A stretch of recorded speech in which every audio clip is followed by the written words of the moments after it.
So Matt Walsh made a video proving that we are living in 1984. He argues that the UK government is arresting its citizens for thought crimes. The only problem is he is presenting evidence in the same video, proving himself wrong. So this will be fun to watch. Okay, yesterday we talked about the civil unrest in the UK as people have become fed up with mass unchecked immigration. So right from the start, he is misrepresenting what is actually happening. A teenager killed 3 children and hurt many more in the United Kingdom. The attacker had brown skin, so people spread disinformation that he was a Muslim. Since he had brown skin, so he must have been a Muslim. And as a result, people were rioting and attacking hotels housing refugees and asylum seekers. Because refugees and asylum seekers are also Muslim. And to avoid any confusion, the attacker is in police custody. But people still attack the refugee housing because, well, honestly, I don't really know. I guess brown people, refugees, Muslims, and criminals are the exact same category to the people who are rioting. Of course, if he would tell the entire story, then the UK government would be seen as reasonable, and that would contradict his agenda. We also talked about how the Prime Minister threatened legal ramifications, not just against rioters, but against people saying mean things on the internet in relation to the riots or in relation to immigration issues generally. Yeah, and did you know that the Secret Service killed Thomas Crooks because he did something mean to Donald Trump? I mean, he did a mean thing, didn't he? Because I would consider attempting to murder someone to be a mean thing, but when you phrase it that way, it sounds much less severe. And the same way, urging people on social media to kill others and commit arson is technically a mean thing to say, but so is calling someone ugly on the internet. But these are two different kinds of things. So this is presented as the UK government not arresting people for inciting violence, but for saying mean things. And it appears that he has followed through on that threat. News reports in the UK tell us that a woman has been arrested now for social media posts that express racial hatred, quote unquote. Also, just remember this segment. I will not say anything about it because Matt will debunk it later on in this exact same video. Now, she's not being accused of sending death threats or inciting violence or any kind of speech like that, where we can all agree that if someone sends a death threat, if they actually are encouraged, if they are trying to, if they're telling someone, oh, go kill that guy, that kind of thing, that's not free speech. That's the kind of speech that should be restricted, but that's not what happened here. Now, her crime is expressing opinions that are judged to be racially hateful. Yes, she committed the wrong thing. Like in the book that is everyone's favorite, but nobody actually read.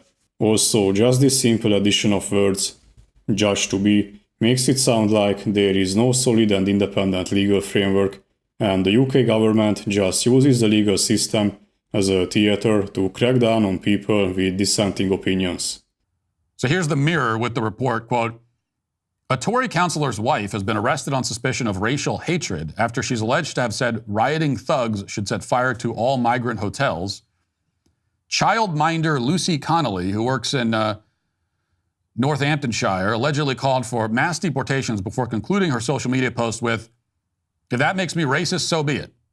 In the post shared to X, Connolly reportedly posted, quote, mass deportations now, set fire to all the effing hotels full of the, for all I care.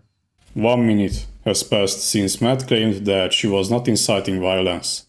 Well, to be exact, Matt said that she was not being accused of inciting violence. But this can be very easily misunderstood to mean that she did not incite violence. And Matt relies on people misunderstanding it and thinking that she was actually arrested for wrong thing. While you're at it, take the treacherous government and politicians with them. I feel physically sick knowing that these families will now what these families will now have to endure. If that makes me racist, so be it. So this is not about Matt, but about the Twitter post of this woman. This last part of her tweet, if that makes me racist, so be it. It tries to present racist people in a positive light, implying that people who make racist posts on social media, urging violence and arson, or people who are acting on these are actually innocent and are only concerned with the well-being of the families whose children were harmed. And people using the term racist are hostile against the families of the victims and only use the word racist against their political opponents in order to shame and to try to silence them. It can also encourage people to be more racist, because as she presents it, if people are being called racist for being empathetic, then maybe racist is not really a negative label. So if you are being labeled as a racist for actually doing something racist, well, maybe you aren't doing anything wrong at all. The message shared to Connolly's X account was shared in the hours following the brutal murders of 3 young girls at a Taylor Swift-themed dance club. And now the police spokesperson said Northamptonshire Police has received reports of a hate crime regarding a post published on social media.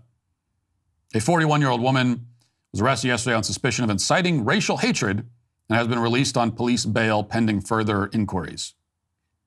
But more importantly, they're now arresting people and putting them in jail for having unapproved thoughts in the UK. And yeah, let's do an experiment. Just go on Twitter and make a post that someone should the President of the United States, and during the trial argue that actually having unapproved thoughts in the United States is not prohibited by law. Let me know how it goes. And this is just so fucking lazy. 1 minute ago, he showed a tweet calling for the murder of other people, and now he tries to present it as if the UK government arrested her for unapproved thoughts. I say now, but this is not a new development. It's been going on for quite a while. We know that they don't have the First Amendment over there, and they don't really have free speech rights at all. So here he is implying that the First Amendment's protection should also be applicable to calling for the murder of other people. And generally, this is a very common tactic. Instead of arguing what should and should not be covered in free speech, people treat it as a black and white question and claim that any limitation to free speech is equal to censoring dissenting opinions. And if you think this, well, I hate to break it to you, but there is no free speech in the United States. Because lying under oath is a crime, false claims in advertisements are also illegal, and so are threats. So does that mean that there is no free speech in the United States? Well, you can freely express your opinions on politics. You can say that you disagree with what the president does. You can even say that he is incompetent and another person should be president.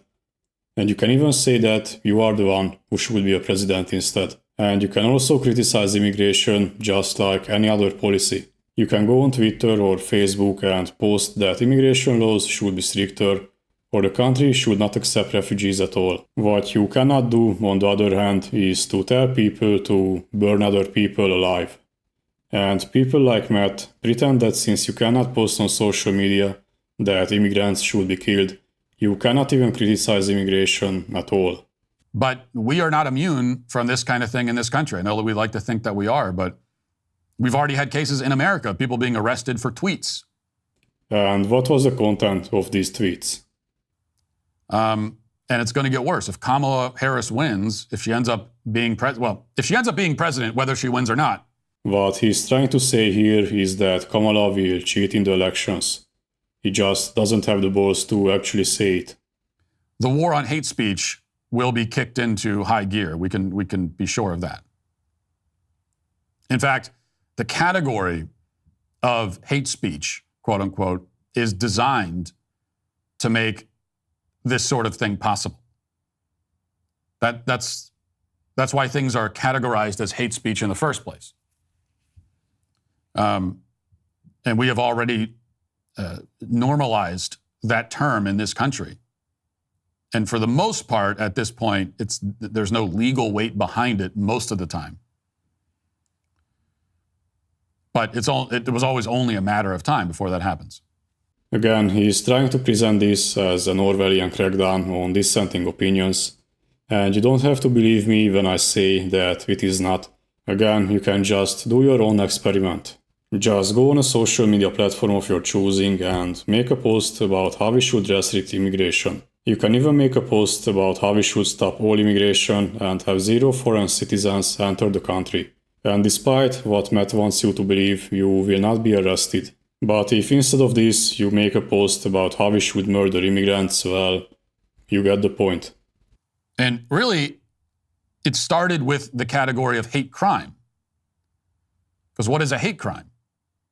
A hate crime is you're taking something, usually you're taking something that would already be illegal anyway, whether it's like murder or assault or vandalism or something like that. But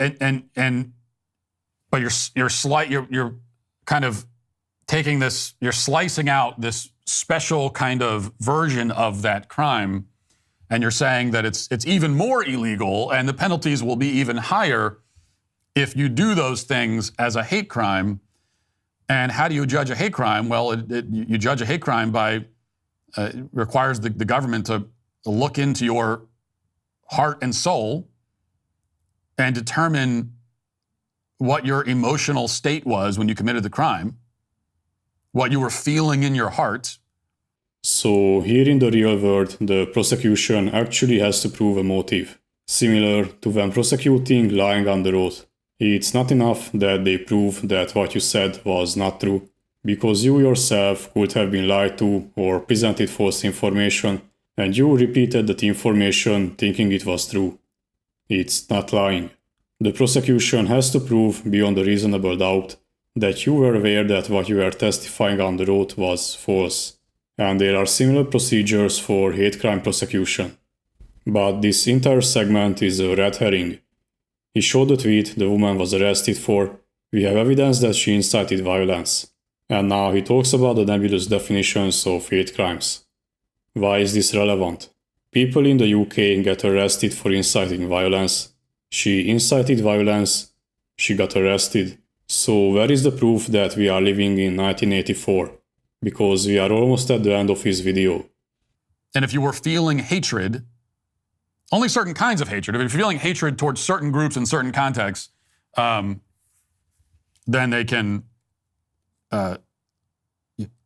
add much stiffer penalties on top of it.